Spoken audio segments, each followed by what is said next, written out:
Hi, എല്ലാവർക്കും ആശാപട്ട് food ബ്ലോഗിലേക്ക് സ്വാഗതം. ഇപ്പൊ ഞങ്ങൾ പോകാൻ പോണ എൻട്രൻസ് ആണിത്. ഞങ്ങൾ ഇന്ന് ഒരു ഫാം വിസിറ്റ് ചെയ്യാൻ പോവാണ്, കുക്കുംബറിന്റെ ഫാം. അപ്പൊ കുക്കുംബർ ഇഷ്ടമില്ലാത്തവരാരും ഉണ്ടാവില്ലല്ലോ. എല്ലാ ഇതിനും വെയിറ്റ് ലോസിനും പിന്നെ സലാഡ് ആയിട്ട് ഉപയോഗിക്കാനും എല്ലാത്തിനും നല്ല ഹെൽത്തി ആയിട്ടുള്ളൊരു ഇതാണല്ലോ കുക്കുംബർ. അപ്പൊ നമുക്കിന്ന് കുക്കുംബർ ഫാമിലോട്ടൊന്ന് പോയാലോ? അങ്ങനെ നമ്മൾ ഫാമിലോട്ട് എത്തി. ഇതാണ് എൻട്രൻസ്. നമ്മൾ ഫാമിലോട്ട് കയറിക്കൊണ്ടിരിക്കുകയാണ്. ഇവിടെ കുക്കുംബറിന്റെ ഫാമാണ്. കുക്കുംബർ മാത്രമേ ഉള്ളൂ ഇതിന്റെ ഉള്ളിൽ ഫുള്ള്.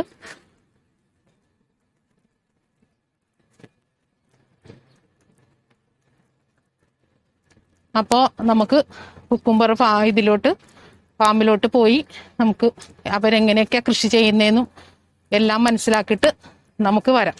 ഓക്കെ.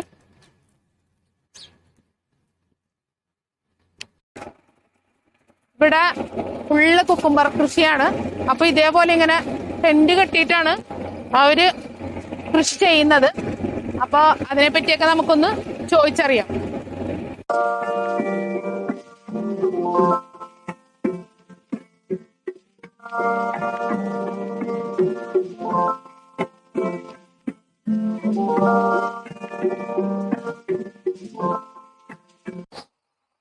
അപ്പൊ ഞങ്ങളിവിടെ കുക്കുംബർ ഫാമിലാണ് ഇപ്പൊ ഉള്ളത്. അപ്പൊ ഇതിനെ പറ്റിയൊക്കെ നമുക്ക് ഡീറ്റെയിൽസ് ആയിട്ട് അവരുടെ അടുത്ത് ചോദിച്ചറിയാം. ഇതിൽ ഫുള്ള് ഇപ്പൊ കുക്കുംബറാണ്. കായ ആയിട്ടില്ല, ആവുന്നേ ഉള്ളൂ. പൂവിട്ടിട്ടുണ്ട്. അപ്പൊ ഇതിനെപ്പറ്റി എങ്ങനെയൊക്കെ അവര് നടന്നതിനെ പറ്റി എല്ലാം നമുക്ക് വിശദമായിട്ട് ചോദിച്ചറിയാം. ഇതാണ് ഇവിടത്തെ ഗ്രീൻ ഹൗസ്. ഇതെങ്ങനെയാ ഇവിടെ നടന്നതിനെ കുറിച്ചൊക്കെ ഒന്ന് പറഞ്ഞുതരാം കേട്ടോ.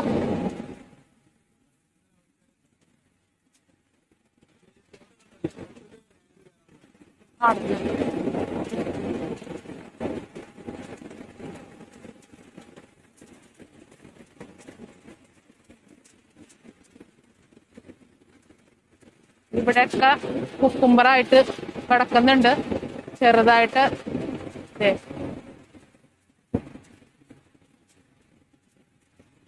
ഇതിന് ഫുള്ള് കുക്കുംബറാട്ട. ഇതിന്റെ ഉള്ളില് എന്ത് ഭംഗിയാ കാണാതെ.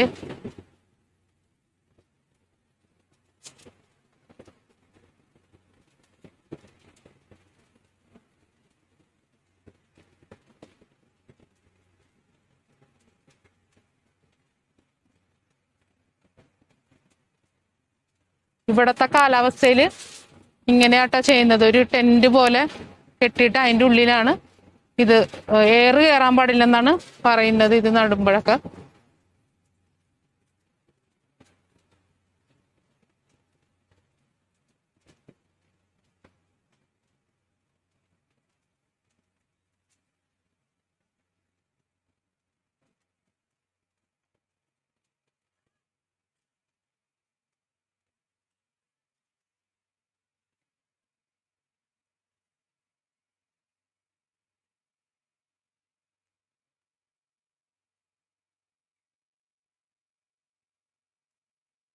ഇതിൻ്റെ ഉള്ളിൽ ഫുള്ള് കുക്കുംബർ ആയി കിടക്കുന്നുണ്ട്, മൂത്തിട്ടില്ല.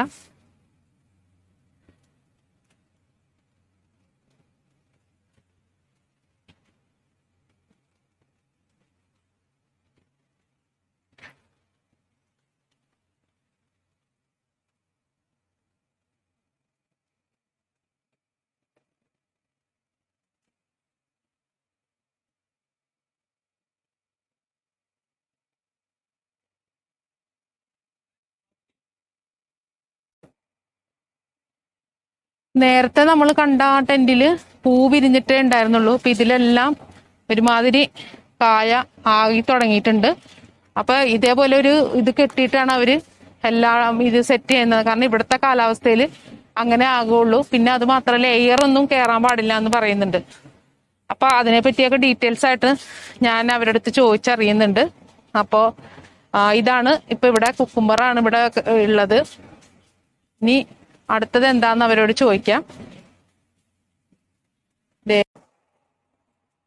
ഇവിടെ കണ്ടോ ഇപ്പൊ വെള്ളം ഒഴിച്ചു കൊടുക്കുന്നത് കണ്ട, ഡ്രിപ്പ് ഇറിഗേഷൻ വഴിയാണ് ഇവിടെ വെള്ളം എല്ലാം കൊടുക്കുന്നത്. ചെറുതായിട്ട് കണ്ട, എപ്പോഴും ചെടിക്ക് വെള്ളം ഈർപ്പം കിട്ടുന്നതായിരിക്കും. നോക്കൂ,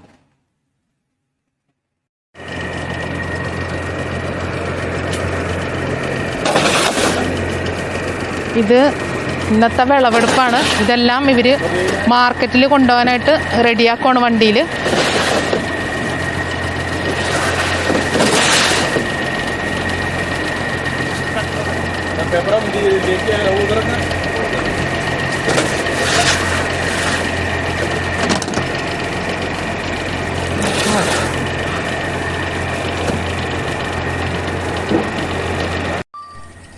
ഇതിന് എന്ത് വള യൂസ് ചെയ്യണ അറിയാമോ?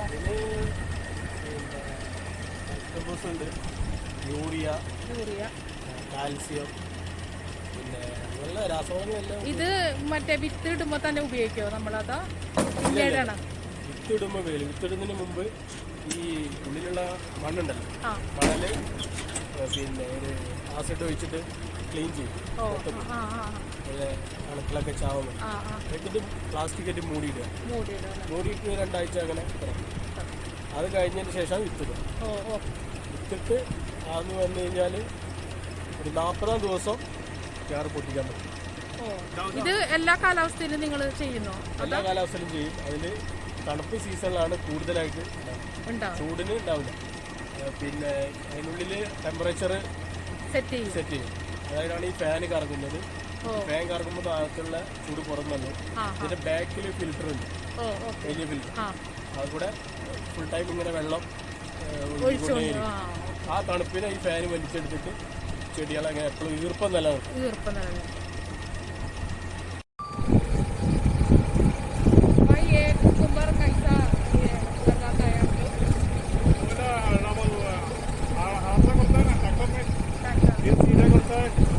फिर भी वो कीमा थोड़ा सामान डालता है, फिर सीधा करता है, फिर पानी डालता है, मिक्स करता है मिट्टी में मिक्स करता है, फिर बुजुर्ग डालता है, फिर पानी से थोड़ा फिर 10 मिनट कोई पानी डालता है, फिर 1 दिन बाद निकलता है. ऐसा ये इसमें क्या लगाता है? उसमें बी लगाता है? बुजुर्ग इसका बी ഇതിന്റെ ഉള്ളില് ഇതുണ്ടല്ലോ അരി, അതാണ് നടുന്നത്.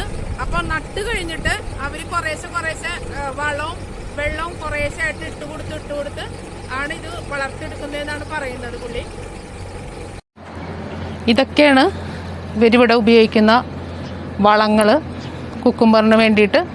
ഇതെല്ലാം കൂടി മിക്സ് ചെയ്തിട്ടാണ് അവര് വളമായിട്ട് ഇടുന്നത് കുക്കുംബറിന് വേണ്ടിയിട്ട്. നമ്മൾ നേരത്തെ അവര് പറഞ്ഞു തന്നിരുന്നല്ലോ. അപ്പോൾ ഇതൊക്കെയാണ് കേട്ടോ വളങ്ങൾ.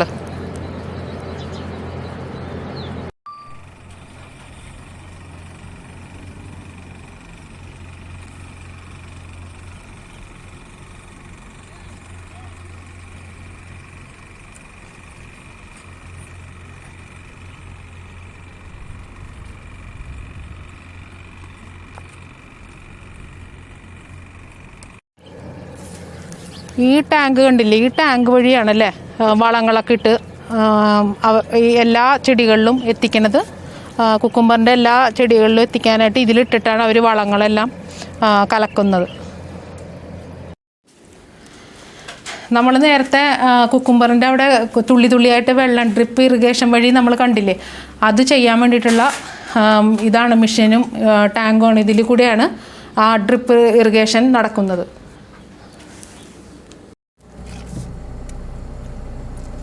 അങ്ങനെ നമ്മൾ കുക്കുംബർ ഫാം കണ്ട് തിരിച്ചു പോകുവാണ്.